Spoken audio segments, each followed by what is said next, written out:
My name is Dennis Speed, and I want to welcome everybody here for this evening's conference call, Fireside Chat with Lyndon LaRouche, Thursday, July the 11th. We will not have Barbara Boyd with us this evening because of something medical circumstance, and it involves a member, and we're concerned about that particular individual's health. And I want to make a few remarks here tonight in general, which will pertain to both that circumstance, but more importantly, to all of our circumstances as we enter this period just prior to the commemoration of the 50th anniversary of mankind landing on the moon. And I'm going to call tonight's webcast, "The Exoneration of Lyndon LaRouche is the Exoneration of the Human Race." As everybody, I think, on the phone call probably knows, if you're on for the first time, I'll explain, our organization, ever since the passing away of Lyndon LaRouche on February 12th of this year, has been discussing the need for him to be exonerated, that is, for his name to be cleared from the unjust and criminal action of his persecution and prosecution during the 1987 through 89 period, which resulted in his incarceration January 27th of 1989.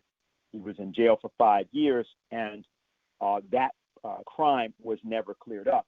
It is, in fact, our argument that because of that crime against Mr. Lyndon LaRouche at that time, the crimes we've seen that have been attempted to be committed against the presidency of the United States in the form of what had become known as Russiagate had been able to occur. But tonight, as we meet, as we convene, what we've seen is an engagement of an actual battle between the American presidency and the British Empire. And we've seen that in the particular form of the recent voluntary expulsion, I guess you can call it that, of the British ambassador to Washington, Sir Kim DeRoche, or as I like to call him, Kim DeRoche. So Sir Kim DeRoche was forced to vacate the premises, and he was probably the person that was coordinating the attack against Donald Trump the entire time, actually prior even perhaps to his announcing the presidency, his presidential run. In any case, he's now been removed from the immediate premises. That doesn't mean, however, that it's clear yet to the American people exactly what's going on.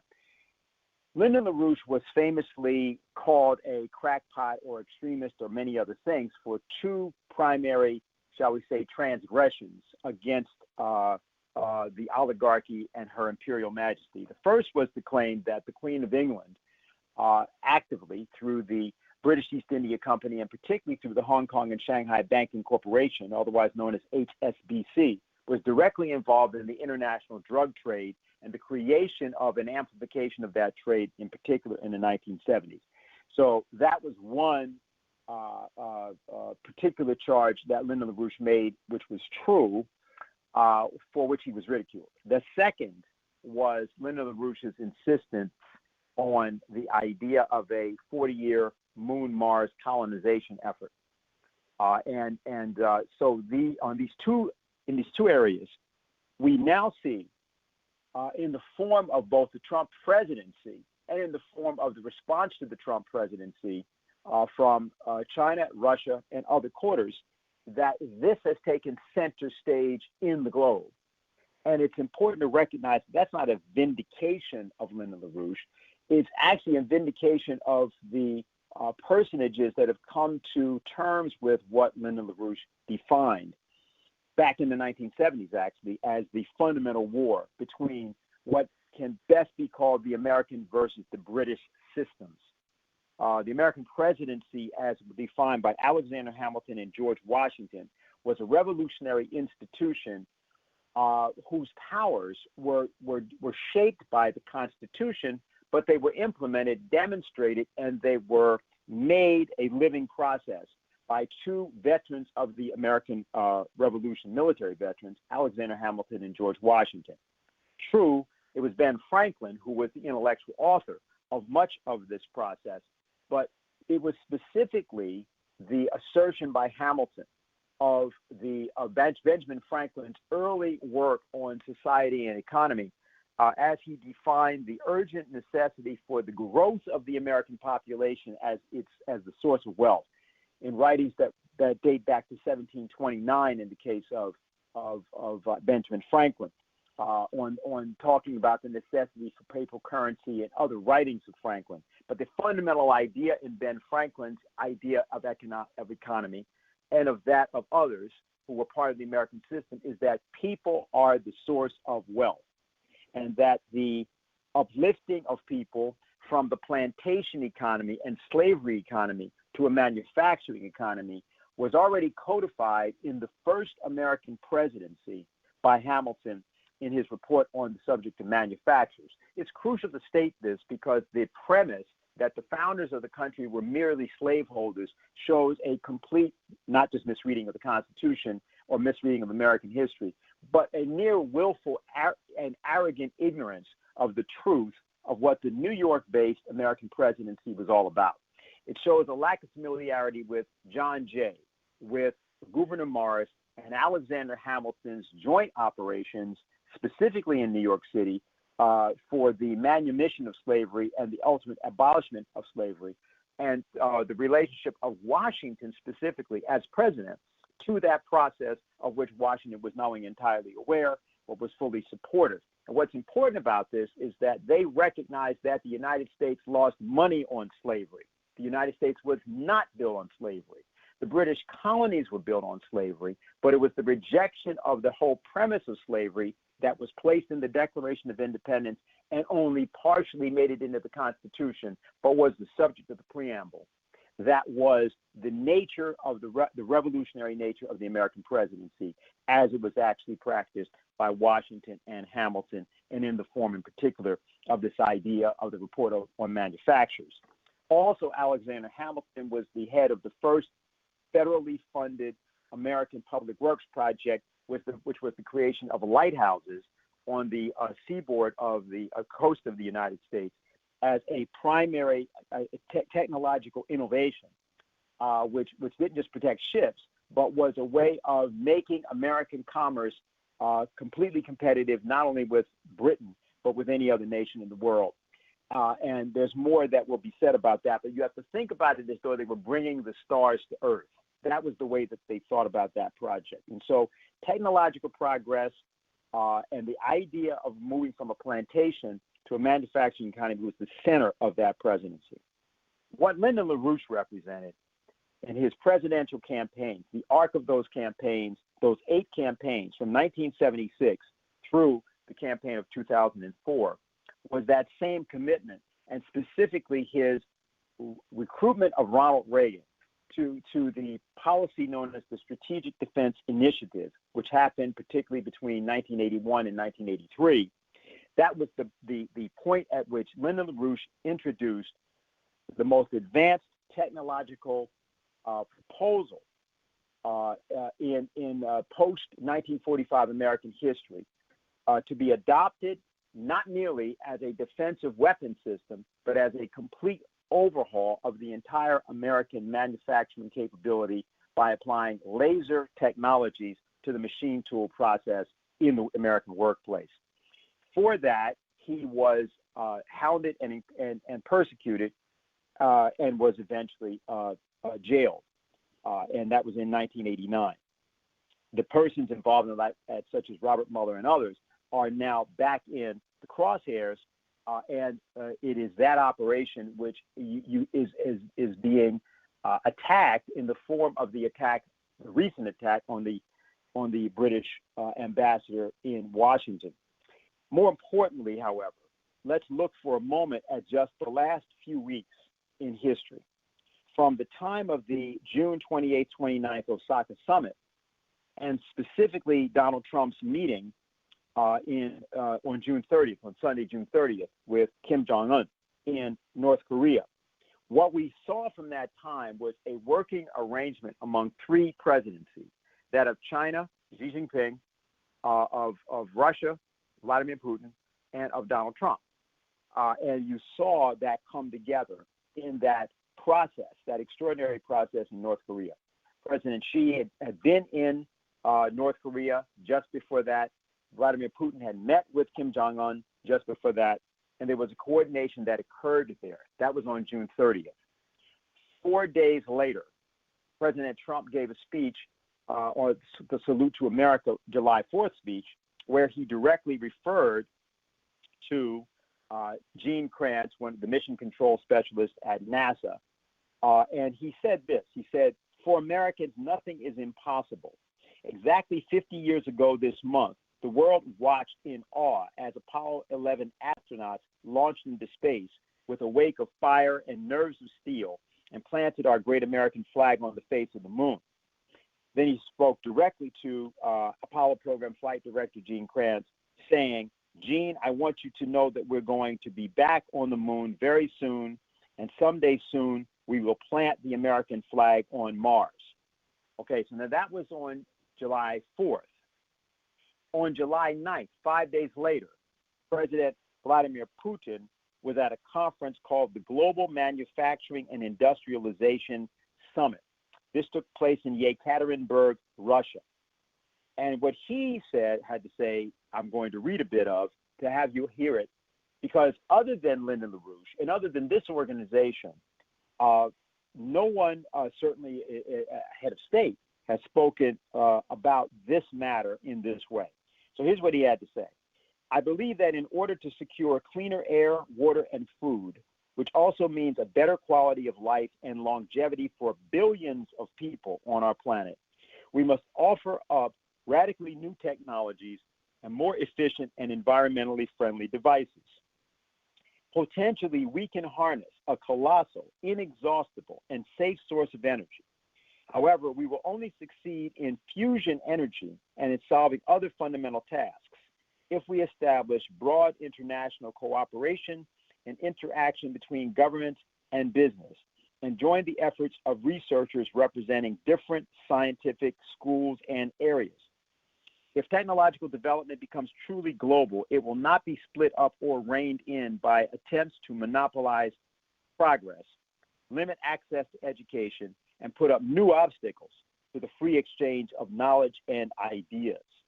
The International Thermonuclear Experimental Reactor serves as a prime example of open scientific and technological cooperation. Scientists are now planning to use it to launch the process of controlled thermonuclear fusion.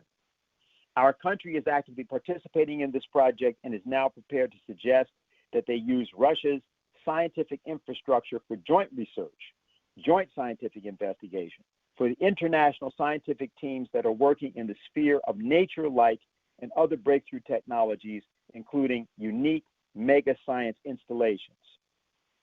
He said other things in his speech, attacking the total rejection of nuclear or hydrocarbon energy. He said it comes down to appeals to give up progress, which will make it possible at best to perpetuate the situation and create local well-being for a select few. At the same time, millions of people will have to settle for what they have today, or it would be more appropriate to say what they don't have today. And so, and what they don't have is access to clean water, food, education, and other basics of civilization.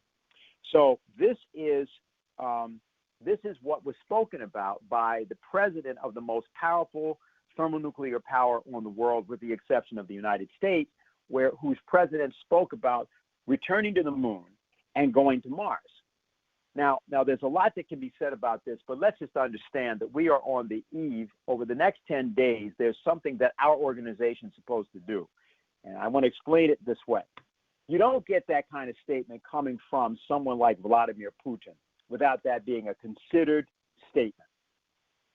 The Fusion Energy Foundation, founded by Lyndon LaRouche in 1974, was the preeminent organization that fought for thermonuclear fusion power in the world. The Fusion Energy Foundation and the LaRouche organization successfully organized Congressman Mike McCormick in 1980 to put a bill through the U.S. Congress that, in fact, called for a 20-year crash program for the development of commercial thermonuclear fusion in 1980. We didn't just introduce that bill. We didn't just get some congressmen to sign on to that bill. We didn't just pass that bill in one house of Congress. We didn't just pass that bill in both houses of Congress. We got the President of the United States, Jimmy Carter, who was no fan of ours, to sign it into law. It is presently law in the United States and never implemented. Never implemented because the Office of Management and Budget, in particular, under David Stockman and others, never allocated the money for it. But it was done by our organization a full 39 years ago and has never been implemented. And the Fusion Energy Foundation, which created the second largest scientific magazine in the country, just after Scientific American, was shut down in April of 1987 as part of the prosecution of Lyndon LaRouche. And it was shut down for the same reason that Lyndon LaRouche was also prosecuted. So what we're looking at when we look at this issue of Apollo, let's ask this question. You know, a lot of people believe we didn't go to the moon. And the reason they don't is because that's more rational to believe that we didn't go than that we just stopped going. I mean, why would you stop doing something that would have seemed to be the most successful scientific project in human history? Well, the answer is that it was stopped by the exact same people that put Lyndon LaRouche in jail, that were going after the president in the form of Russiagate, and who were coordinated by characters like Kim DeRoche. The idea is to understand that the battle we're in is a battle for civilization. But why is Lyndon LaRouche at the center of that battle? Lyndon LaRouche is unique in comparison to everyone else, actually, in American history and probably in scientific history in one specific respect.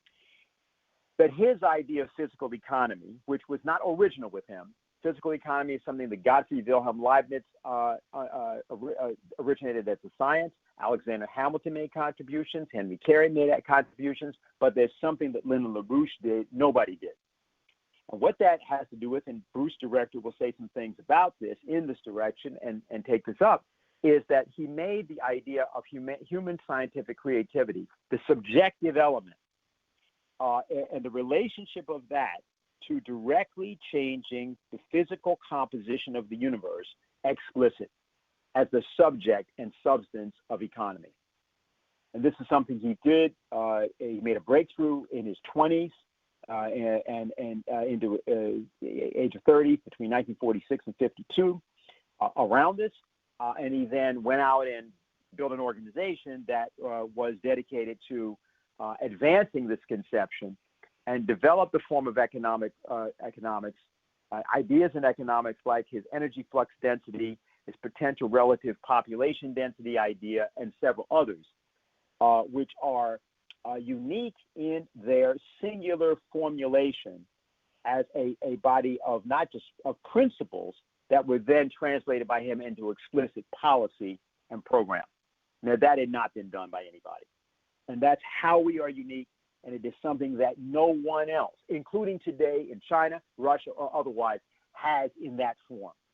Now, that's why we have to show up at the table in any set of negotiations or discussions, whether it's with China, Russia, India, or the United States. Helder Zepp LaRouche refers to this as bringing Plato to the Council of Florence, referring to the 1439 assembly that happened in Florence, pulled together by Cardinal Nicholas of Cusa, which was specifically, ostensibly around the reunification of the Christian church, but needed an inspiration that was outside of the doctrine of the church and used, in this particular case, the philosopher Plato's works, which were basically lost in the West. It was a new voice as far as the people assembled were concerned, or most of the people assembled were concerned. And it allowed for a change in all of the thinking in Europe to create what we call today the Italian Renaissance. They were earlier precursors. They were people who were already, like Brunelleschi and others, who were doing things in this direction. But it is from that time that you can trace the highest rates of acceleration of technological progress in world history. And it is precisely this period which Al Gore in particular, Prince Philip in particular, target by name as their target for their environmentalist views, their ecological views, et cetera, as what they call ecological views. They're genocidal views, actually. So this is what we are want to say about why this intervention at this time is crucial in this way. We're going to go right to Bruce now, and I'll just say we will take questions, of course, on anything, and we will, of course, hit some of the things that people may be getting hit by out in the street. So don't feel like you can't ask about some of those things. Well, we just figured that rather than go into the X-rated with Jeffrey Epstein and related kind of discussions, it might be better to elevate ourselves to the stars, since our actual target is inspiring the American people to do what they can uniquely do. Kick the British Empire out of prominence and it's reestablished the American system by fighting on behalf of mankind to bring mankind back to the stars. So I want to go right to Bruce now, and he will take over. And then after he speaks, we'll go to questions and answers. So Bruce, are you there? Yes. Can you hear me? Yes, you're very clear. Okay, great. All right. Well, that was a very good introduction, Dennis. I want to actually refer people to an article which was reprinted in the July 5th, 2019 issue of the EIR, which is a transcript of a speech that Lyndon LaRouche gave in November 1997, more than 20 years ago, in Bonn, Germany, on the subject of the collapse of the world economy that was going through a phase change at that time. For those of you who don't remember, 1997 was in the late summer and early fall of 1997. You had a huge blowout of the Asian financial markets and the Asian currency crisis, the collapse of the so-called Asian tigers, which was rapidly spreading into a global financial crisis. And there were a lot of commentators and analysts who were trying to compare the situation in 1997 to the period of 1929, 1933 period, the financial collapse there. And LaRouche gave this speech in Bonn, in which he said the attempts to try and understand the current crisis by comparing it to a past crisis would get you nowhere. It was a complete mistake. That what you had to do to understand what was actually going on in the current crisis is to take a lesson from the astronomer, mathematician, and great scientist Carl Gauss in his youthful effort to determine the orbit of a newly discovered planet, which today we call the asteroid Ceres. Now, this is a very famous story in the scientific history. It's not too well known generally today, except for what LaRouche, because it became a central focus of LaRouche's method. And when he spoke about this and said that if you want to really understand what's happening in the economy and more broadly in world politics generally, you have to take the approach of an astronomer who was determining the orbit of a planet that had never been seen before. This created quite a shock because people were saying, well, what does one have to do with the other? This is, of course, very appropriate today, not only because of what Dennis said in terms of the renewed efforts to try and put the first woman and the next man on the moon by 2024, and then to go to Mars, which of course is also happening in the context of a major international effort to extend human influence beyond the Earth, such as the ongoing Chinese project of the exploring the far side of the moon, and the recently announced Indian exploration to put a lander on the south pole of the moon, which is where the water is, and where there's a lot of where the greatest prospects are for setting up a permanent station on the moon. So you have actually not just the United States involved in this, but also internationally. So turning our sights to understanding scientific methods related to astronomy is really quite appropriate. But the shocking thing that LaRouche was saying here is that if you want to understand economics and politics, you actually have to understand what Gauss did here and what happened and what the relevance is. So let me first just give you a very, very brief little history lesson so that you know what LaRouche was talking about. And then, and we published a lot on it. People want to get into the details of what Gauss did. There's plenty of material we put out on this. But let me first give you that and then explain why it's relevant to today.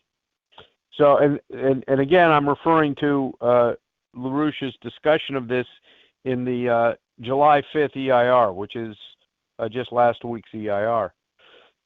So what happened was this occurred, the issue occurred in the very beginning, New Year's Day, actually, New Year's morning of 1801, which was the first day of the 19th century. And there was an Italian-Swiss astronomer who was working out of an observatory who was the world's expert on the stars. He had developed maps of the stars and knew what all the various dots of light in the sky were. And he discovered a new dot of light, which he had never seen before. And he checked his previous charts, and in fact, it was new. And he looked at it over a period of about 31 days and saw it move against the background of the fixed stars, indicating that it was not a star, but a planet. And it rose later and later in the night until it didn't rise until after the sun rose and it couldn't be seen again. So this created a problem for astronomers to solve, which was what was the trajectory this object was on, and so that it could be determined when it would appear again could be observable in the night sky, so that it could be studied even further. You only had 31 days of observations, which is very, very small, very, very small arc of this planet's or object's trajectory.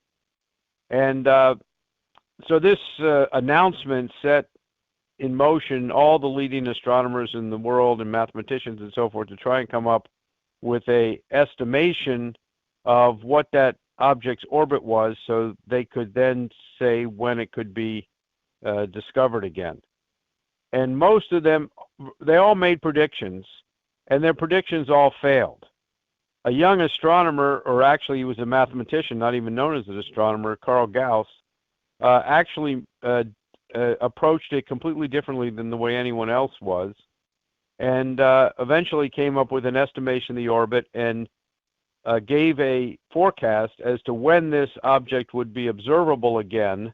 And sure enough, on that night, when the astronomers trained their telescopes at that place in the sky, there the object reappeared. And everybody wanted to know how Gauss did it and why they all failed. And this is the point that LaRouche was making in this. You have to take a lesson to learn why was Gauss able to determine this when everybody else couldn't. And to make a long story short, and I guess in the question period we could talk a little more about it, and as I said, we've written articles about going into detail into what Gauss's method was. Gauss understood that he looked at what was beyond the appearances of the object. Everybody else took the observations, what they saw through their telescopes, and then tried to calculate using statistical methods where that object was going. Very much the same as LaRouche points out in this article, to trying to figure out what's happening with the current collapse of the economy by trying to compare it to previous crises like 1929-33. And instead, what Gauss understood was that that approach was completely fruitless, but he understood that this object was a heavenly body, as he put it later, a heavenly body moving about the sun according to the principles of harmonic relationships as understood by Johannes Kepler previously. And what Kepler had shown was that the solar system was organized not by pairwise interactions between each individual planet and the sun, as Newton later hypothesized, but was organized as in the way he put it, in the way a composer composes music, as a harmonic ordering principle. And Kepler actually showed developed an understanding of what those harmonic principles were, that the planets were moving according to certain principles. And Gauss started from that. What I'm looking at here is an object which is moving according to Kepler's principles. Now, Kepler had forecast in his, as a result of his work, that the harmonics of the solar system portended that there would be a planet in the area between Mars and Jupiter, but that because of the harmonics of the solar system, this area was inherently unstable, and such a planet may not have been able to survive.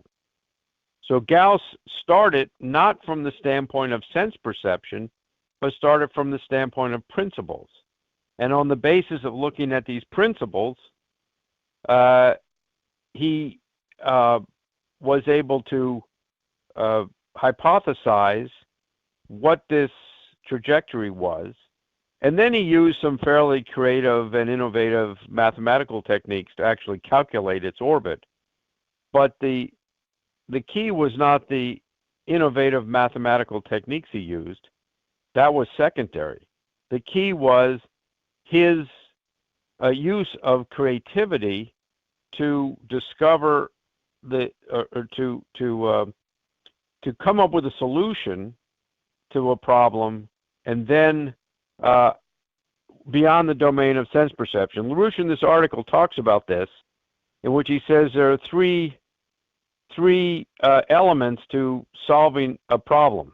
And this, of course, is relevant to become conscious of, given that we're right now trying to solve the problem of putting permanent manned presence on the moon and moving onto Mars, among other problems, like solving the problem of fusion energy that President Putin was talking about. And this is a three-step process. The first step process is to understand the conflict. You have to have a conflict between your experimental evidence and your hypothesis of how you think the world works. That's representable. That's something that you can state. The second thing is to generate a solution to that conflict. And the third thing is to then report on what the solution is. Now, the first and the third elements of that are representable. You can speak about them. You can point to them. You can say, here's the conflict. And after you come up with a solution, you can say, here's the solution. But the middle part, the part about generating the solution, that cannot be stated. That is not susceptible to mathematical representation. That's a creative act which happens in the mind of an individual and in relationship to that individual's relationship to knowledge in general. Creativity. And it's that middle part there, which actually, as LaRouche points out in this speech he gave, and in all his economic writings, is the essence of economic progress. It's the fostering and promotion and development and encouragement of that second step, the generation of creative solutions on which all human progress is based. Now, how does this apply to what Dennis was talking about earlier in the situation today? Well, what you're seeing unfolding right now is now in the visible domain right before us, is an open conflict between the American idea and the British Empire. Now, when LaRouche speaks of the American idea and the British Empire, he's not speaking of geographical locations. The British Empire is not the United Kingdom. The British Empire is a world monetarist system. It consolidated its existence in the 18th century, 17th and 18th centuries, in the city of London and also secondarily in Holland. But it doesn't emerge from those regions. It originally came out in Venice and so on and so forth. But it's a monetarist imperialist system. The modern name for the British Empire is globalization. The idea of the American system, the American idea, is also not a geographical location. It happened to be concretized in this geographical location of the United States, but it was an international project whose origins go back to the Renaissance and even much further, all the way back as far as we can trace human history. The struggle for mankind to create forms of society which foster and promote that second step that LaRouche talked about, the creation of generating new ideas, new creative solutions. How do you organize a society that can foster and develop that capability in man? And this is a struggle that mankind has been to create such a society for thousands of years. An international effort was created at that point in history in the 18th century, which led to the concretization of that form of society in terms of the American Constitutional Republic, as expressed by the Declaration of Independence and the preamble of the Constitution most emphatically. Now, that, as LaRouche has pointed out, that conflict between the British Empire and the American idea has been the conflict in all world politics from that time on.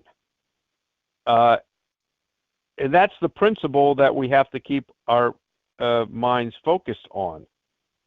Just like Gauss, it's not the conflicts that appear on our radar screen. They're important, and we have to look at them. But those conflicts that appear in the domain of sense perception, that the apparent conflicts in the world, are actually the effect of this conflict between the American system and the British Empire. You have in American history, and this has also been the dominant force in American history, you have throughout most of our history, the British have been successful in controlling large portions of American institutions and imposing on the United States through this influence and control policies which are detrimental to our country but favorable to promoting the British Empire. And yet, at crucial times in our history, this conflict has reached such a point that the resurgence of the American idea has emerged in order to defeat the British Empire.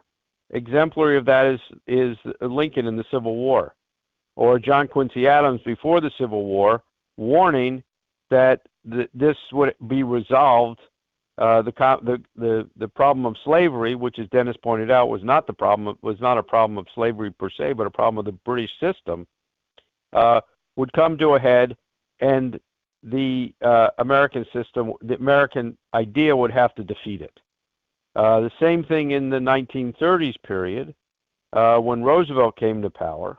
That was a conflict between the American system and the British system. The British imperial system had created at that time fascist governments in every country in the world. Even Britain was virtually fascist, as represented by King Edward VIII. and who later had to abdicate because he was too pro-Nazi. But the British royal family and the British monarchy were pro-fascist. Roosevelt's idea was, no, you don't have to deal with a crisis like this by turning to fascism. You deal with a crisis by turning back to the American system. As LaRouche pointed out, at the end of World War II, the British were more powerful in terms of their world power, and the United States has been in a conflict with the British system all during that subsequent period.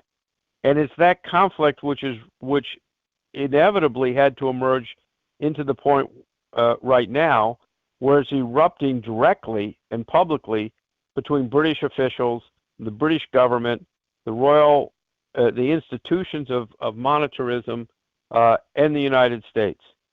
You see this in the question of the Trump phenomena. Putin gave an interview to the Financial Times, and he made similar comments that have been reported in interviews with filmmaker Oliver Stone for this upcoming movie on Ukraine, in which Putin pointed out, was asked about Trump and what does he think of the Trump phenomena. And Putin said, well, you see, the issue here is really globalization. That globalization, he said, China, Russia, we benefited from globalization. But the United States did not benefit from globalization. And the Trump and his people understood that, and they spoke directly to the American people who were also, and Putin didn't say this, I'm saying it, demanding that there be a break with globalization. And that's what brought about the Trump victory. And that I think that's very perceptive on the part of President Putin in terms of American politics, and certainly more perceptive than what you generally hear, because he understands that there's a certain dynamic here. And that is what is emerging in terms of the ultimate fight between the United States, the phenomena to reassert the United States based on its principles, and the fight against globalization. If you look back at what's happened over the last, say, 25 years to our country, or 30 years, in terms of the increasing destruction of our physical economy, the increasing financialization of our economy, the organization of world finance towards globalization, which has brought about a collapse. And this is what LaRouche talks about in this July 5th article, or this 1997 article, which is republished on July 5th. That this is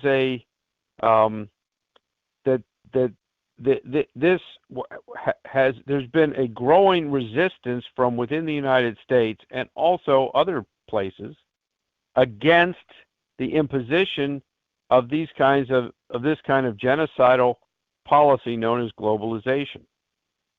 And so it's inevitable that this would erupt in terms of a direct conflict between these two forces, the American idea and the British Empire. And it's that which is being played out right now. Now, here's the point.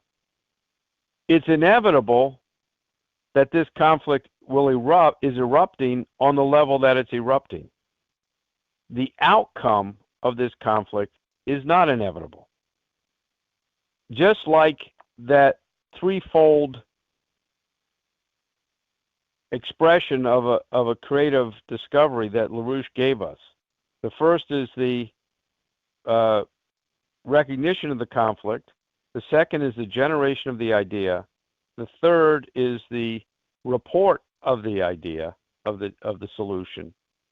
The middle part there, that is unrepresentable, is also completely voluntary. It's not inevitable. It can't be predicted. It doesn't happen according to any particular set rules. You can't compel it. It requires the voluntary action of human beings that have the potential and the necessity to make these discoveries.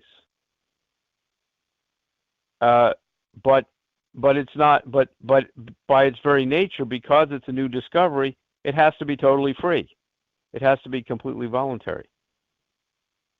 So history is the outcome of this kind of conflict is inevitable, or the existence of such a conflict is inevitable, because mankind's actual economic growth depends on the creative discovery, and that impulse requires that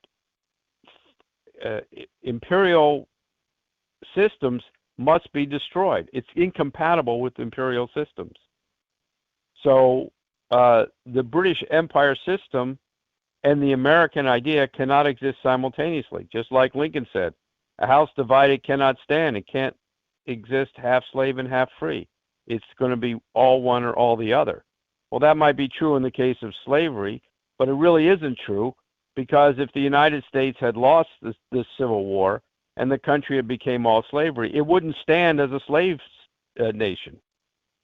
And just today, it will not stand as an imperial system. It will only stand if the imperial system is wiped out, and that principle of creative discovery, which is expressed in the American Constitution and the Declaration of Independence, becomes the governing principle among nations. Now, this is where you have to really understand that the American idea, as we said in the beginning, was never a geographical location anyway. It's a universal idea. It may have different expressions in different parts of the world. But LaRouche has proposed how this works. It works by getting a four-power agreement, especially among the big powers, the United States, China, Russia, and India, to come together and make an agreement to abolish the monetarist system, the globalist idea, the British imperial system, and LaRouche has proposed what they need to establish: a new monetary system based on stable exchange rates, fixed exchange rates, and credit extension, for the purpose of fostering and developing and promoting that second step in the development of new economic progress that LaRouche identified, the generation of creative ideas. That's what our mission has to be, to bring that about, and we've got the capability to do it right now. And I think I've said enough to at least get the discussion going. Okay, very good. So we're going to open up the queue here, and Q&A session has started. To ask your question, please press *6. Not known that, and while people are beginning to do that, let me point out one thing there that about what Bruce was saying at the end, and how this pertains to exactly what our deployment needs to be over the next days. We all know that the press will try, as they have been trying to do, to downplay both the July 4th speech, the Korea developments, and the developments around the British ambassador. Generally, what they are resorting to is pornography, because that's something that they're very adept at, familiar with, and it's where they live. What we're going to do is we are going to operate or deploy ourselves so that we take what is an emerging optimism, and we may even get a couple of reports about this, which we've been finding in the field deployments in particular. What's been happening is our field organizers are going out. Most people, of course, met our organization through the field. And what they're finding is wherever they are directly talking about the idea of exonerating Lyndon LaRouche, they're getting an explosion, a polarization partially, but an explosion around that. There's a reason that this happens, and it's important to say why. See, people know that they are going to have to fight for the presidency. A lot of people don't want to do that because people don't like showing up for a fight. You're going to have to fight for the presidency by going after the British Empire, by proving that the Russiagate did not occur or never occurred, by taking a stand with a president that people may have differences with, and doing that on behalf of policies that we have to create in that presidency and also endorse as they've expressed themselves. This idea of Putin and Trump working together, and Putin, Xi Jinping, and Trump working together, the idea of India being involved through the space program, this four powers arrangement gives you the basis to then take that to a different level financially and otherwise.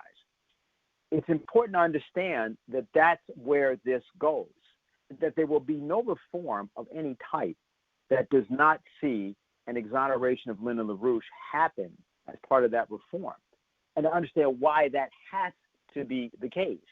Not because we're saying it, not because we're advocating it, but because it's an expression of a principle embedded in the way in which the nature of politics in the United States has devolved. Bruce mentioned this thing about globalization. Let's remember the point at which this became a reality for most Americans, especially and in general, was after the fall of the Berlin Wall. That was in November of 1989, 30 years ago. 30 years ago, Lyndon LaRouche was in jail and George Bush Sr. was in the White House.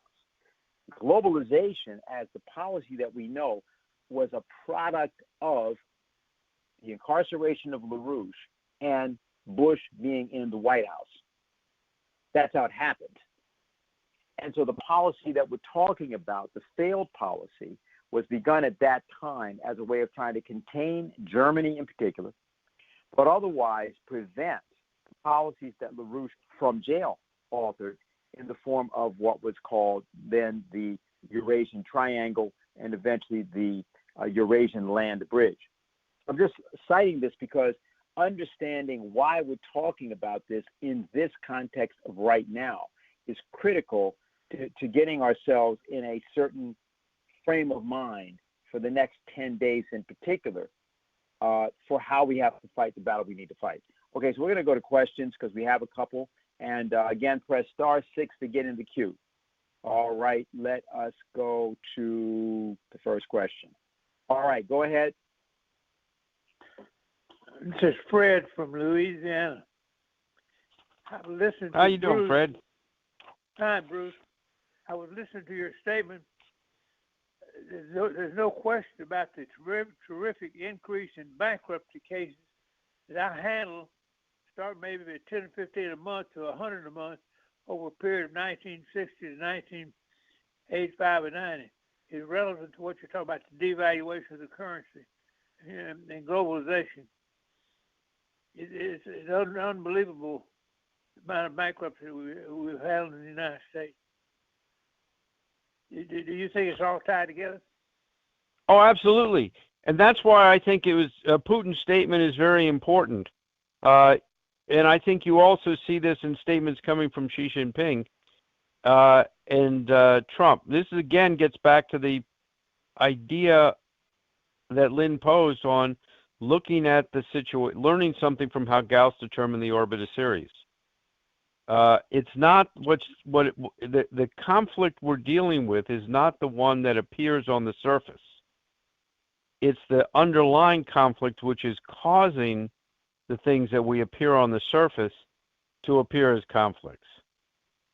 You had, as Dennis just pointed out, and that's a very good point, I'm glad he brought it up, that the globalization, the process of globalization accelerated during the period that Lynn was in prison, when the collapse of the Soviet Union.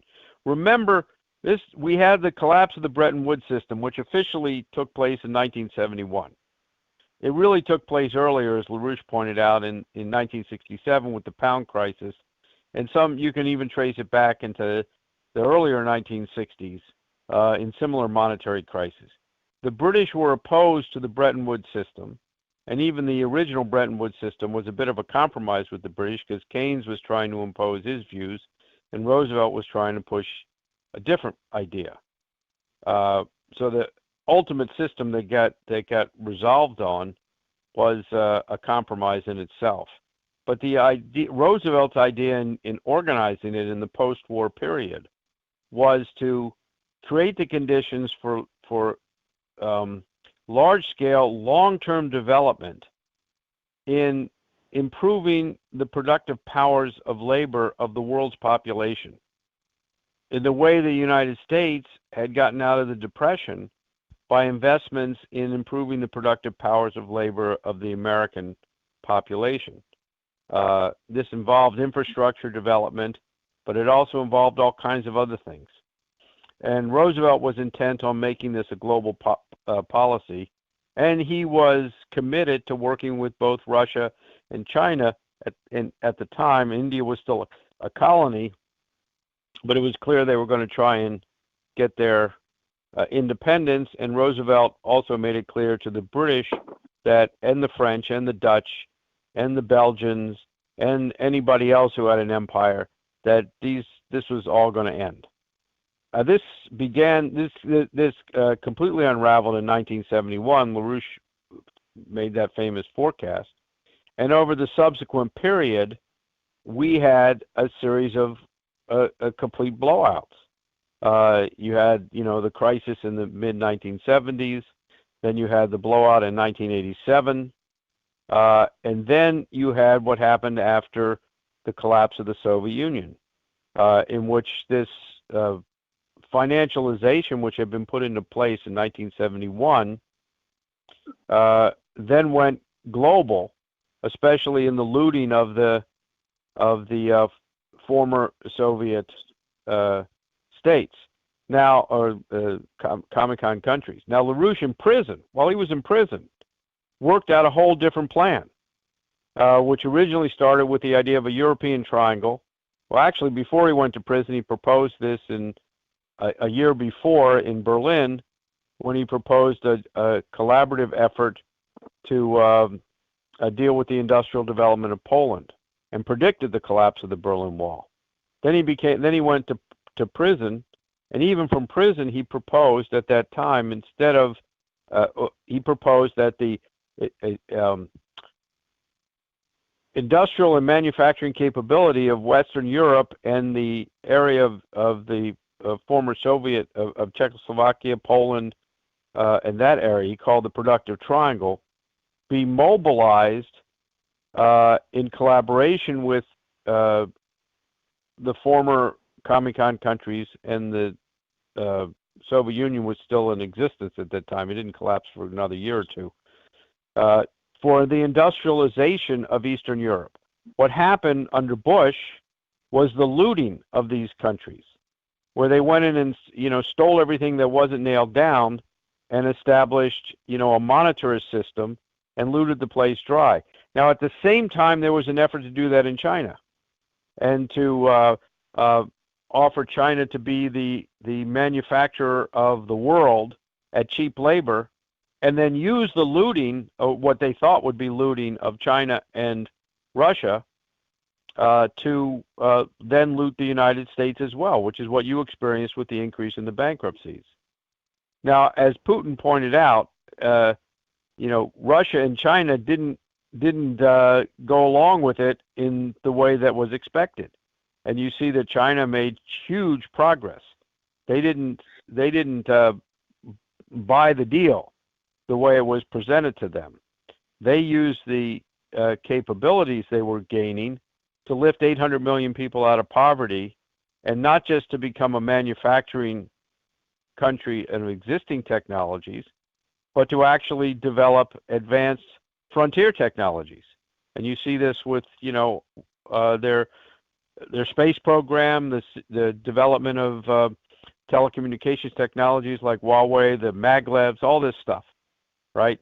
They've now become not just a manufacturing country, they've become, a frontier technology economy.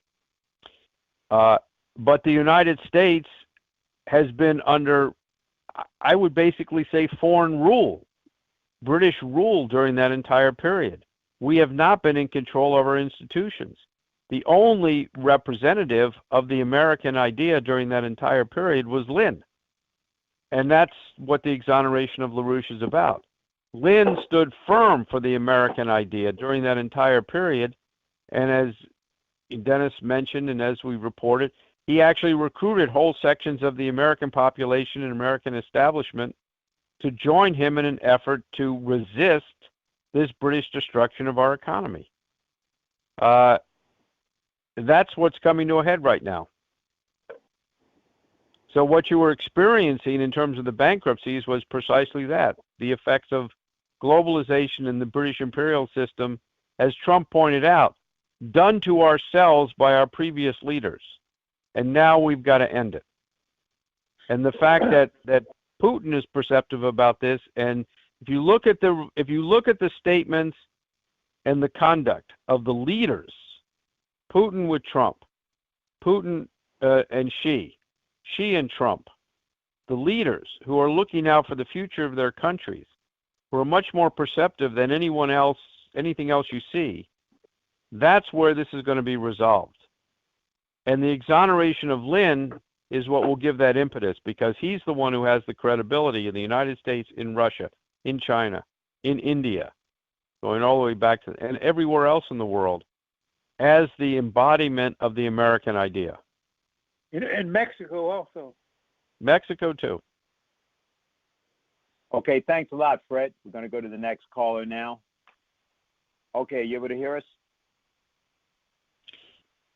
Hi, Dennis. This is Tim in Leesburg, and also Bruce.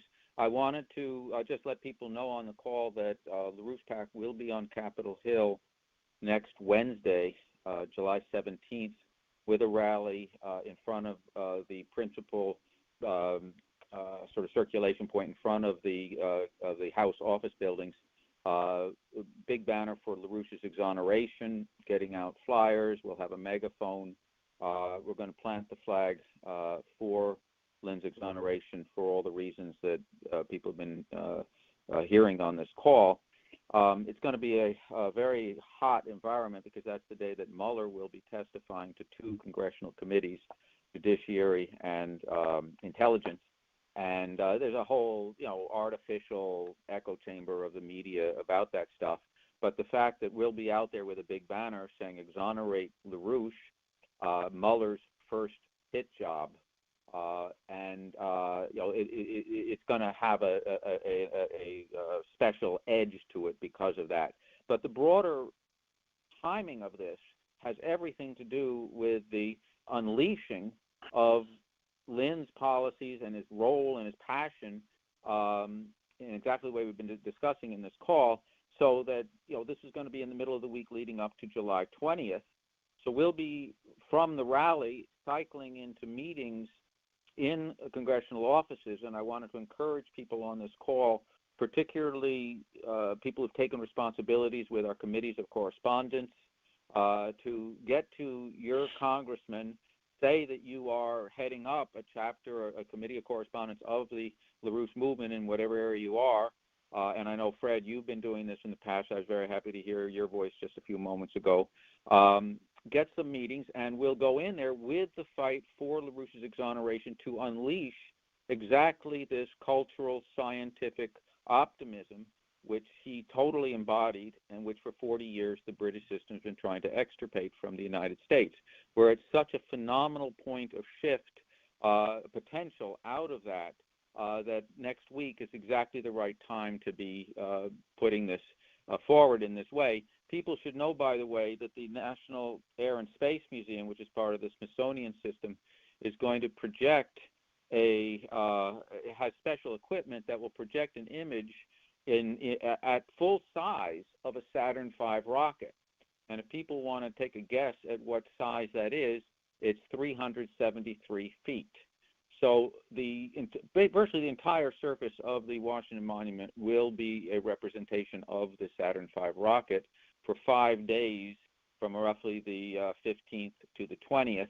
And the last 2 of those days, the 19th and the 20th, that nighttime illuminated Saturn V rocket on the Washington Monument will be the centerpiece of a series of sort of sound and light shows that the museum will put forward, where they're going to have the 17-minute, 20-minute shows on the moon landing. The museum put out a very fine statement about how this is not designed to look backward, but designed to look forward. And there'll be 25,000 people plus per show, 3 shows each of those 2 nights, so at least 150,000 people will be directly experiencing this. All of this will be swirling around at the time that we'll be on Capitol Hill next Wednesday. So I wanted to, as I say, encourage anybody who's had some experience with this, or has already some contacts in congressional offices, try to set up some meetings. You can let whoever you're in contact with in the LaRouche movement know what you get going. You can reach me at timrush@LaRouchePub.com. Some of you know from Monday night calls how to reach me. I'll be able to coordinate some of this. But as I just wanted to let people know that we'll be carrying that exoneration fight directly into Congress on Wednesday. Okay, good. Thanks for making that announcement. Let me also just say, while we're on this topic, that it's very important for us to also think about doing some meetings and also getting to other people prior to what happens on the 20th. Now, this is going to creep up on you. You're going to get a wave of optimism that's going to begin to creep through the United States. We should not wait for it. We should be out in advance of it. We need to be doing a lot more in our fundraising, in particular on this regard, because the reason in specific is that the Mueller process, there's some things going on. I don't know, but we have a few other people listening on the call tonight, okay? And they know who they are. They've been involved in things that we aren't going to be discussing probably for weeks on these calls. But let's just put it this way. There are things that are happening in the processes around Russiagate that are probably going to see some people go to jail. And what needs to happen is that at the point that the British problem suddenly emerges in its lurid glory, as it has, that's exactly when we have to go in for the kill. And that tends to often, whenever these thing with the British comes up and suddenly we find ourselves vindicated on it, people tend to back off because they go, oh my God, it's really true. So it's important just to say that here and to have the idea of focusing and going in. Let me just say another thing. I see there's somebody in the call here, a wireless caller. I would prefer it if you call in on another line so we can see and identify you. If we don't do that, I will probably take the call, but if we have any problem, we're going to definitely cut you off.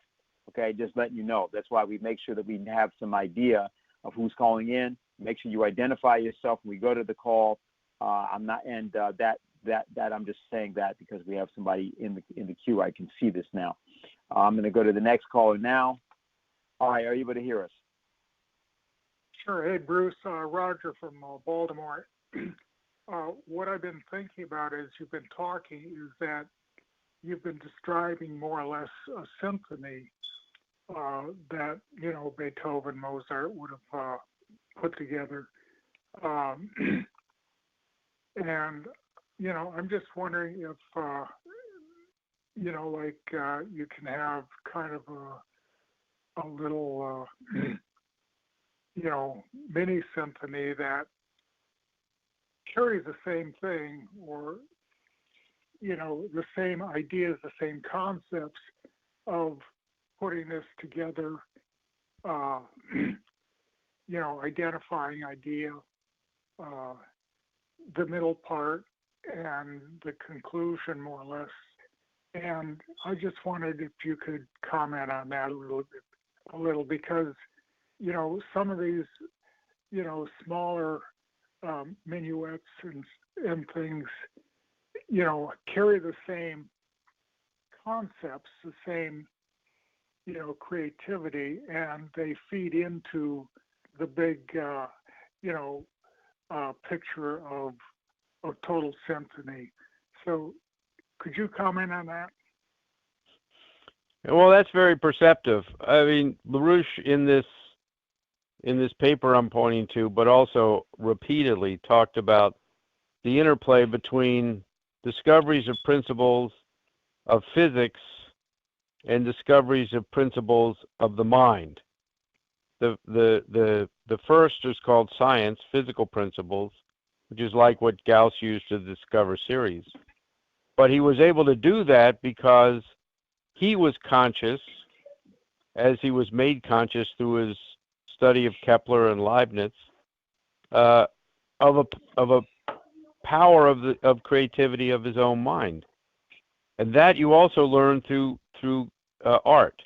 It's the artists who are able to guide us to have greater insights into our own creativity.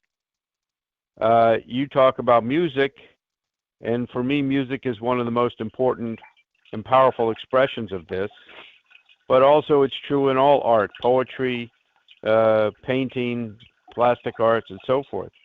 And you see this as a characteristic of mankind, going back as, far back as we have artifacts like the ancient cave paintings in France or elsewhere.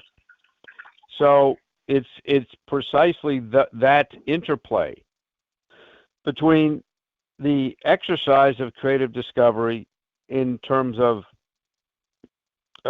discovering physical principles, and also the applying the creative discovery to investigating our own powers of creativity.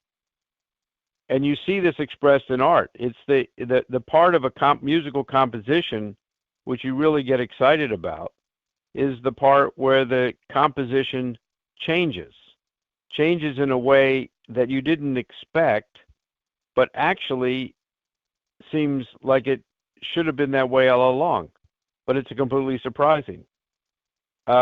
Look at the current eruption of the conflict between the American idea and the British Empire. I mean, look, we all grew up in the post-war period with this, frankly, BS about the so-called special relationship, the shared culture, the shared language, the special relationship between the United States and Britain. This was unshakable, right? Every administration pledged it.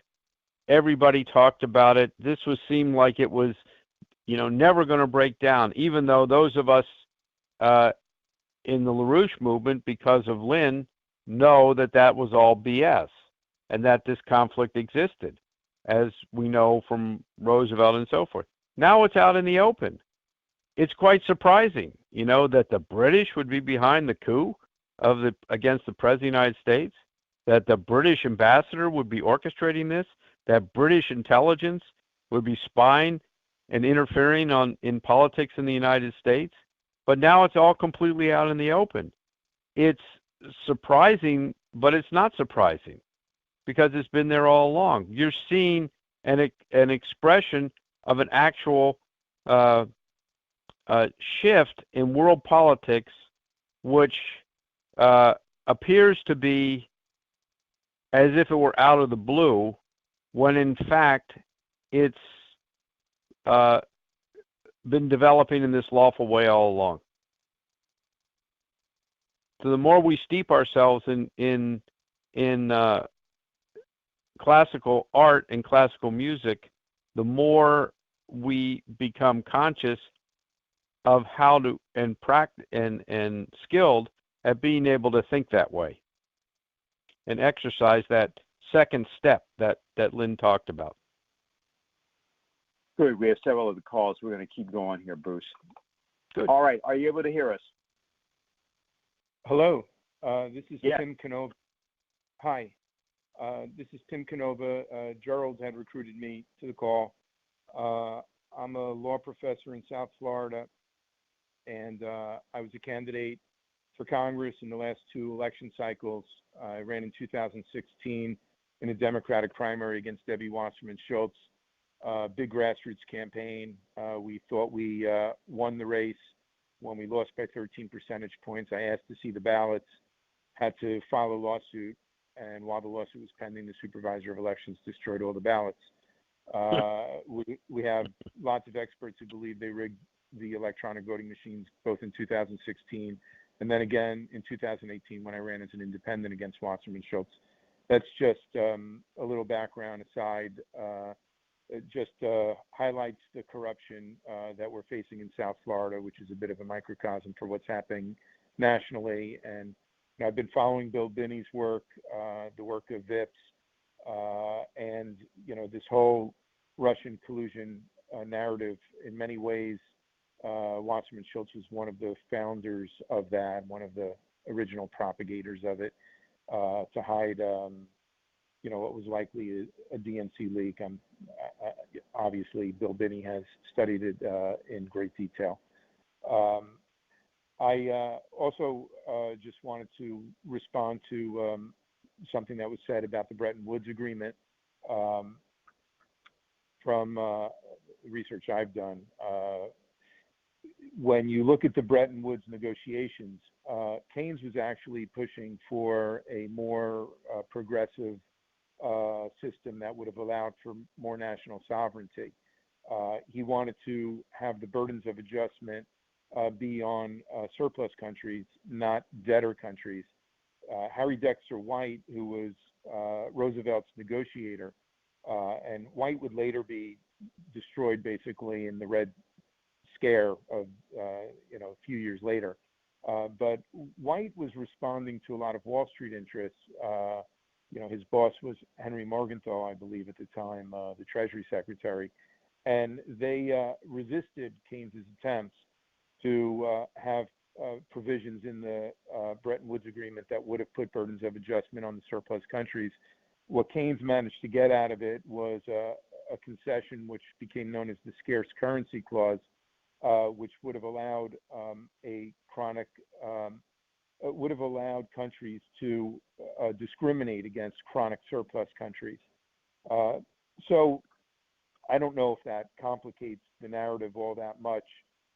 For that one brief moment when Britain was really in a very weakened position near the end of World War II. I mean, the agreement was signed even before the end of World War II. Thanks to Keynes, Britain had a more enlightened view during that Bretton Woods negotiation than the U.S. Treasury in the Roosevelt administration did. Roosevelt was getting quite old. Well, I shouldn't say old, but he was dying at the time, and perhaps ceded a little too much to Wall Street in those negotiations. That said, I've been following Lyndon LaRouche's work for many decades, and I've been very impressed with his analysis of central banking and global strategic forces, and glad to hear that there's this effort to rehabilitate him. So those are my comments. Thank you. Well, just on the Keynes question, who was the surplus country at the time? That's why he was posing it, the United States. Of course, and that's one of the reasons the United States resisted. That's right. So that the Keynes proposals were not enlightened. The Keynes proposals were pragmatic. He picked having these adjustment requirements on surplus countries because he thought it would hurt the United States. At the end of World War II, I beg to differ just a little bit, and I say this as somebody who's read the general theory by Keynes multiple times. I do think Keynes's support for the Scarce Currency Clause was a very principled one. While it did was consistent, you could say, with British interests at the time, I think it goes way beyond that. Keynes had constructed this general theory to allow for countries to follow basically the American system in many ways, the American school that I think LaRouche, I associate with LaRouche, to allow a country to have its own sovereign authority to press for full employment programs. And he saw having a Scarce Currency Clause in there as a way to empower countries to have that kind of national self-sufficiency. He even had an essay called National Self-Sufficiency. Yeah, the person of Keynes aside in his position, the actual British policy at that time, what the British were worried about is they needed to maintain their empire, and what the threat to their empire was the emergence of the United States as a world power. The advantage they had was that Roosevelt was dying, as you say, and they knew he was the real enemy of the British Empire. He understood it, and not a whole lot of other people did in the United States. He had some advisors who did it, and they were counting on Truman to come in, and they could manipulate him. That's why they engineered the defeat of Henry Wallace as the vice presidential candidate and put in Truman. And yes. So that was the issue: who was going to run post-war policy? Was the United States going to be recruited into the service of the British Empire, or was the United States going to assert itself and continued Roosevelt policy? And until today, that's the issue that's being fought out. That's what LaRouche was fighting for, and that's what's the issue we're seeing with the current fight between Trump and the British Empire. Yes, I appreciate that perspective and agree with much of it. Thank you. Okay, very good. Okay, great. We'll go to the next person. All right. Can you hear us? Yes. Hold on. I'm on speaker. Okay. Can you hear me? Sure. Sure. Oumuamua. I was wondering who was driving, or if we figured out how it came in, stopped, looked at us, and then left. If anybody was working on that one. I don't think so. Huh. Let's go to the next person. Why don't we move on? Yes. Hello? Excuse me, hold on. Sorry, trying to clear my voice here, Bruce. Alvin Rodriguez here in New York. So much going on, and I thought maybe the best thing to do is talk about a meeting I had today that had some very positive results. It took over an hour, so I'll really try and tighten it up, and hopefully it will be useful.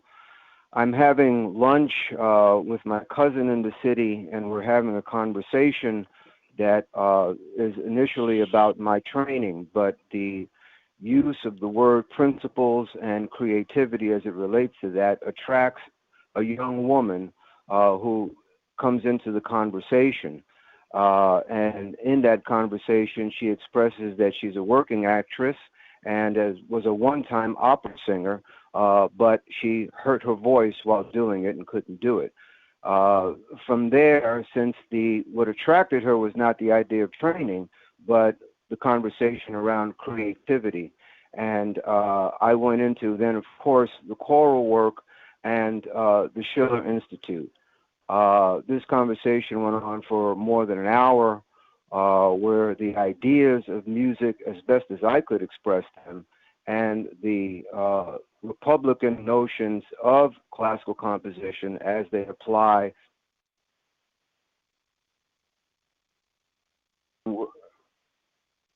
I introduced her in words to Helga Zepp LaRouche.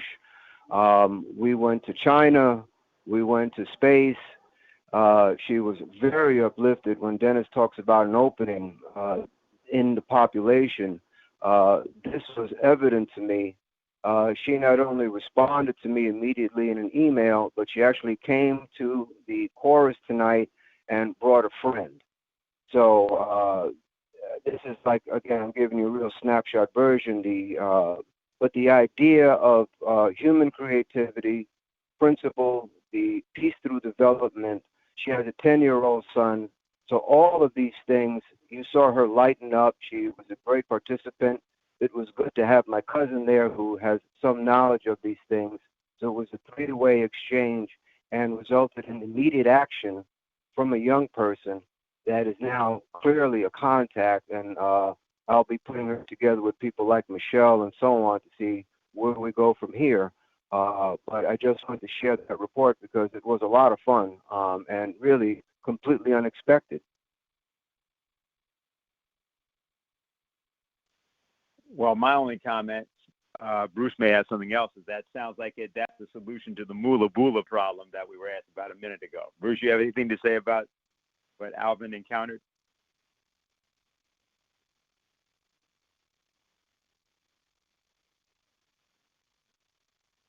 Bruce, are you there? Well, if he's in, can you hear me, Bruce?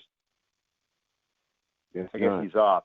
I'll just say the following to people as a whole about the upcoming event in New York and what we can do with this. First of all, it will be a live stream event. Can you hear me? We'll work. Now we can hear you. We can hear you before. Okay, yeah. Somehow I got unmuted, or I got muted. Now I'm You got unmuted. muted. Okay, great. Yeah. So go ahead. No, what I was saying was that I think what Alvin reports is consistent with what you were saying in terms of an increase in optimism. You know, there's a great liberating, emotionally and intellectually liberating effect of having a fight against our oppressors here. And our oppressors is the acceptance by or the imposition on this country of this British system of globalization, which there's been resistance to. You know, Lynn organized that resistance. He got some breakthroughs like the SDI, but then they counterattacked and put Lynn in prison. Lynn came out of prison and he went to Russia. He went all over the world. He created the idea of the Four Powers Agreement. His ideas, you know, brought about what we now call the land bridge and the Silk Road and the great potentials that existing. And now you're seeing it with this Moon Mars project. It's a reemergence of this idea that Lynn embodied as American policy, and you see the British system being exposed. Now, Helga's right to point out the huge dangers involved in this, because the British will counterattack. But the fact that you have an actual fight going on is probably having a very an impact on people's ability to think freely that they're not even aware of. And that's what I think is exhibited by what Alvin just described. Yeah, I'll just add the following as the kind of thing I think you might have as an interesting discussion with some of these people, because this you're going to run into more of this in the next days. Anybody that looks for it, absolutely anybody out there in America right now, you want to have a mind-blowing experience, you will be able to talk to people who are young and otherwise about various ideas. For example, just bring up to people, ask them the question, do you think there are more stars in the sky than there are grains of sand on beaches, all the beaches of the world? Now, that's an interesting thing, but have people check that out.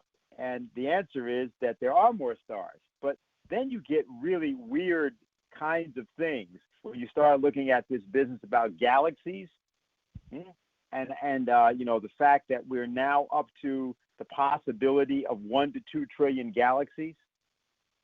Then you get these things where there's one galaxy called IC 1101, which has it's something like I think it's 1 trillion stars or something. It's it has a mass of 100 trillion stars. Now, you know, stars have planets around them. So when you start talking about limited resources and the idea that we don't have material resources available to mankind, well, that's only for those people that believe that civilization involves hanging around one rock in the universe. It might be a beautiful rock, but I mean, come on. It doesn't make any sense, right? So I mean, if you're not able to tool around at least the solar system, let alone one galaxy, I don't really think any self-respecting species can call itself civilized.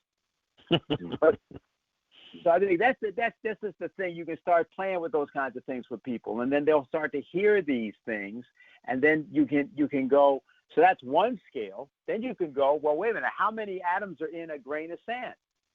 And that comes out to something like, I forget, it's like 5 quintillion atoms or something in a grain of sand. This idea of the extremities, in other words, of the microcosmic and macrocosmic universes, and the notion that mankind is capable of thinking about this, of wondering about this, so that you're able to contain these things in the mind of people. And that's what this is all about. Discovery, invention and discovery is the destiny, if you want to put it that way, and responsibility of mankind. And that's what makes it beautiful. So it's a different kind of beauty. It's not natural beauty. It's a beauty which is a choice, because the notion of discovery is a choice. It's a free choice of will. And so anyway, I just think if you start playing around with or having those discussions with people who have for 2 generations had no future offered to them, which is one that is exciting at least, you might find that a lot of these people, bam, all of a sudden, the world just opens up. So I encourage, I'm glad this happened, and I certainly would encourage us to continue. Just a footnote, if I could.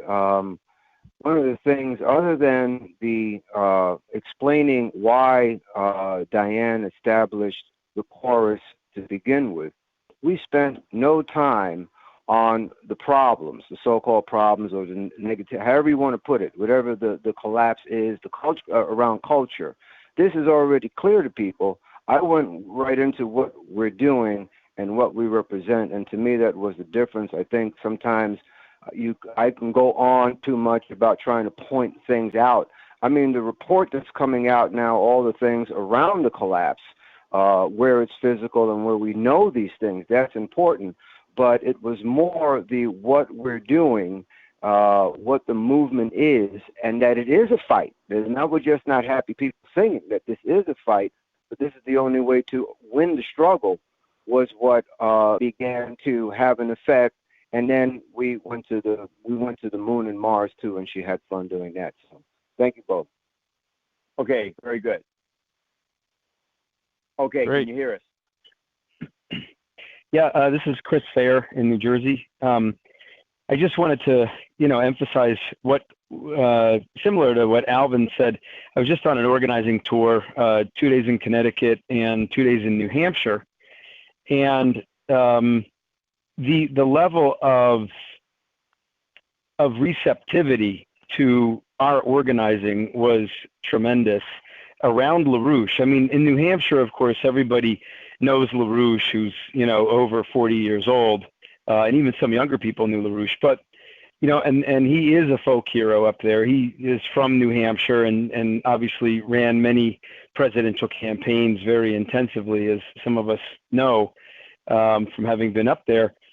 But the receptivity to Lynn as the actual architect of this fight against the British Empire, the 50-year fight against, that he waged against the British Empire and for the soul of the country, the scientific progress, the space program, the fighting against the collapse, which now people have a sense that it's not even really about Trump per se.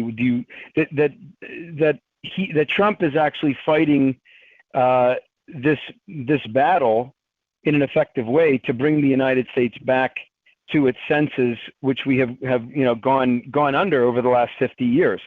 And of course, LaRouche represents this continuous fight. So, I mean, it was just really quite something. And I think in terms of the breakthroughs around the British that we were able to bring into the organizing immediately to show what we have been saying all along, but now with the British ambassador being completely exposed, and Trump moving to basically kick the ass of the British Empire with us, that the optimism was tremendous. That's what I was. People were much more intelligent, willing to consider all kinds of things, potential infrastructure development, space program, all kinds of things, because of the optimism that they had. And it's optimism makes people much smarter. And I think you're right, Dennis, that, anybody that tries to go out and organize right now is going to be pleasantly surprised at the optimism and the level of receptivity to our ideas. And we had better do it, because this is our responsibility. Trump can only do what he can do, but we have to do what we can uniquely do. And obviously we'll get help from Putin, Xi Jinping, et cetera. But we've got a unique role to play right now. So I just wanted to share that. Well, I would just add to that. Remember that Lynn emphasized Percy Shelley's In Defense of Poetry. All the way back, the phenomena you're describing is described by Shelley there. And Lynn emphasized that and recognized that in a moment of great crisis and opportunity like this, people become capable of understanding and imparting profound conceptions concerning man and nature that they otherwise wouldn't be able to do. And that they become instruments of a higher concept. Even the poets are not aware of what they are being used by this higher principle. If you think about the planet that Gauss was trying to discover, its trajectory, he discovered it because he knew the planet was compelled to move according to a harmonic principle that Kepler had discovered. The trajectories and orbits that compel human beings are not determined in that sense of a planetary orbit. They're capable of changing their own trajectory, but they're impelled always in an upward direction. That it's a characteristic of nature of man to be creative. It's an impulse, and the imperial system suppresses that impulse. That's the cause of the conflict. And when that imperial system becomes weakened, that impulse then can take hold, and it expresses itself, just as you and Alvin have just said, in the form of optimism. Lynn was sort of always optimistic, even when he was giving us very, what could be called pessimistic forecasts. But he was always optimistic that the impulse of mankind was upward, was creative. He even said this about the universe. Dennis was talking about the trillions of galaxies and stars and planets and so forth. But the universe is creating these things all along. It doesn't work like the second law of thermodynamics, that there's a fixed amount of matter and energy in the universe. There's new forms of organization and matter and energy being created all the time. And the beauty of mankind is that we do it willfully. The universe does it out of a physical world does it out of a non-willful impulse. The willfulness is outside the physical world. But in the human mind, in human behavior, in human society, the impulse for creativity is willful. And it just has to be unleashed. And this is the period we're living under, and that's why we're experiencing these kinds of results. And we'll tap into it if we go out expecting it.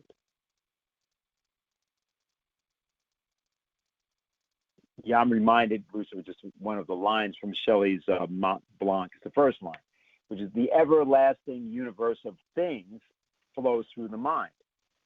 Right. And we won't go through the thing, but just think about that. See, because people often say, well, Shelley, he writes essays on atheism and so on. Well, wait a minute. If it's everlasting, then it's without end. Okay, universe of things, it flows through the mind. So that's this notion of the poetic principle, and the mind being large enough to encompass it, which I think is really important and crucial. We have a couple other callers, so let's take these two, and then we're going to conclude. All right. Okay. All right. Yes. All right. Go ahead. We can hear you. Hello. Hi, this is Eugene from the Bronx, New York. You talked about trillions of galaxies. How far are we going to go in the universe? If it takes light going at 186,000 miles in 1 second, a whole year to go a distance of 6 trillion miles, that's like an inch compared to the trillions of miles and trillions of galaxies. I know Lyndon LaRouche said we shall explore the heavens, but physically you cannot do that. It would take a lifetime just to go a few galaxies, even to go to another galaxy. The Andromeda galaxy is 2 million light years away from us. Okay, That's trillions and trillions of miles. Wait. How will we ever go there how physically? do you know that? Wait, stop a minute. How do we know these things? They flow through the mind. Yeah, well, So scientists have investigated. Wait, stop. Yeah, all right, I'm listening. Because ideas, but here's why. Because you're just freaking yourself out because you're trying to deal with it from the standpoint, how are we going to run around the whole universe? Why should we? That's not necessary. The point of the thing is that the comprehension of the creative processes that go on in the universe is already in the mind. So see, the issue involved here is completely different. That's the whole idea, and this is, of course, what goes as the core of Lynn's physical economy.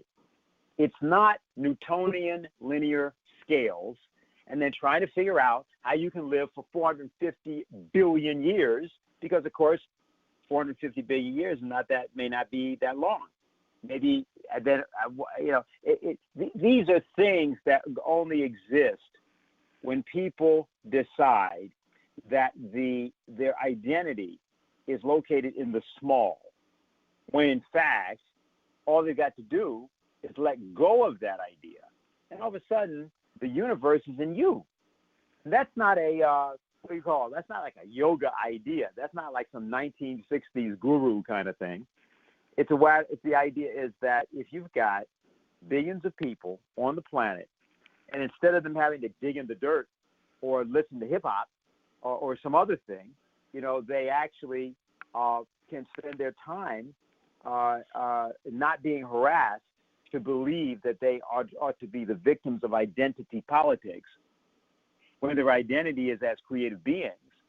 And then what they will naturally do is they will question the universe in such a delightful way that the process of change, of physical change, becomes the substance of their daily lives. And see, that is liberation. That's freedom. So you don't have to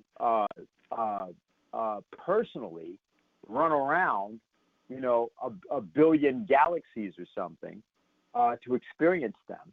You simply have to have the impulse that the idea of the human race itself taking responsibility for its role in the universe is sufficient. All right.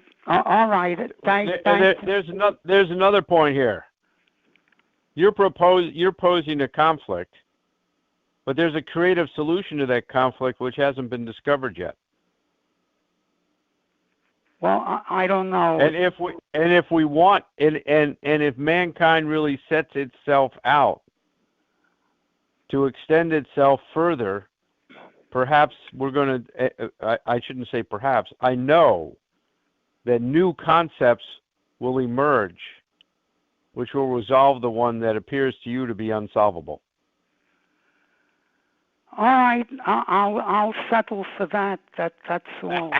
All right, thank you. Thank you. Okay. Okay. This is our final question. Go ahead. Hi, it's Ed in Wilmington, Delaware. Can you hear me? Sure can. Yeah. Okay. Well, just wanted one thought on what you just were discussing. To paraphrase Schiller's Ode to Joy, which verse I'm not sure, but it's, for every star in the multitude of stars in heaven, there's an infinite number of discoveries awaiting to be made. So that's our challenge, to look that way. And that's where the solution is. So otherwise, look, what you're saying and what people are reporting about the electric situation in organizing is absolutely clear, and it's happening everywhere in the universe. And today we went to an event sponsored by an organization founded by President Dwight Eisenhower in 1956, which is called something like People to People International. And it's just sort of organization which is supposedly not political, non-profit, non-partisan, but they just bring people together, to Americans to meet people from all over the world.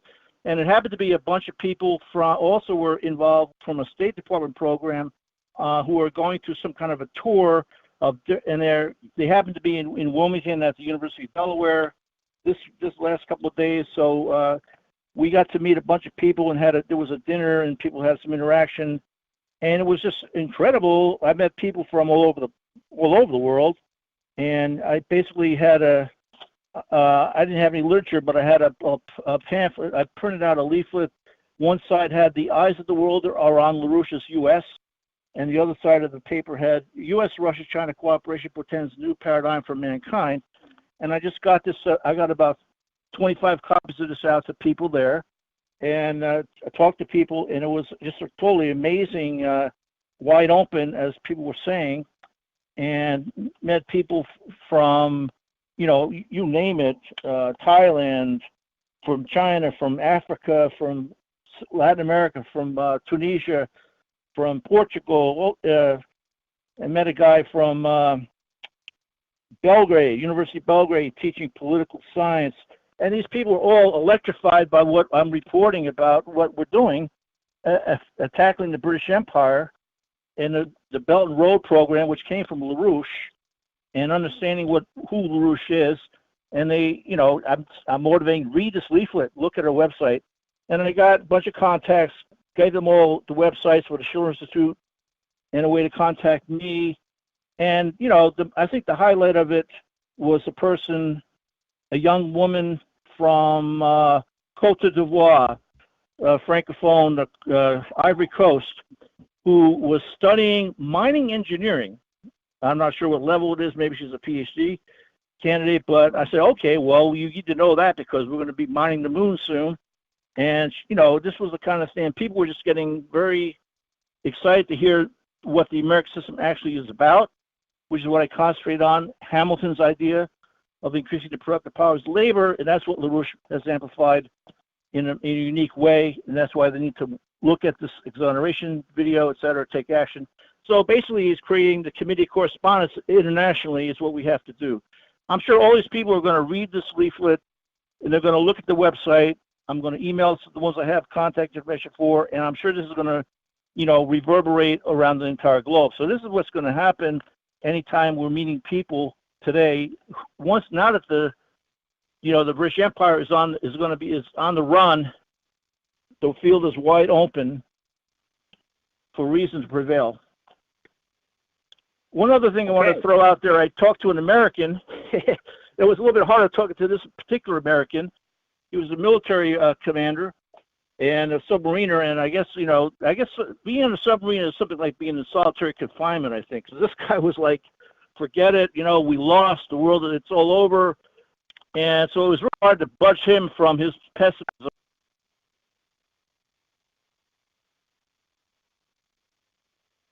Hello? Yeah, I'm still here. Are you here? Yeah, we couldn't hear you for a minute, but go ahead. Okay, I don't know maybe I hit a button or something. So yeah, the American military officer had a problem with understanding what's going on. So it's going to be a little bit harder to get through some of these guys who have been seeing how the nation devolved over the whole period of the last 16 years of enemy occupation, I suppose you could call it, or 50 years of it. But it is turning around. Fine. Let's let Bruce answer. And actually, Bruce, why don't we make this kind of your summary? Might be a good way to do that.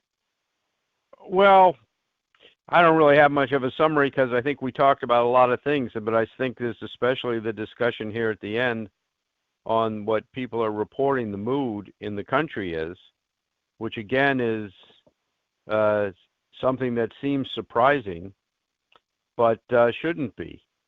That there's a shift in the culture which has been brought about by, what Lynn inspired over the last 60 years. And it's live, it's active, and it's coming into existence. The participants, the people who are participating in that, as Lynn often pointed out and as Shelley pointed out, may not even be aware of what they're actually part of. I remember at one point, not too long ago, Lynn was talking about there's a kind of cosmic radiation, which begins to govern people's thinking and behavior. It was a little bit of a hard concept to wrap your mind around, but you can understand it, at least the extent I thought I understood what he was getting at, from what I was trying to say in terms of this creative impulse. The universe, creativity is not an option. It's voluntary in human activity, but it's not an option for the universe. And that may seem like a puzzle. How can something that's voluntary not be an option? But of course, there's lots of LaRouche wrote extensively on that, as did Leibniz, as did Cusa, as did the great artists.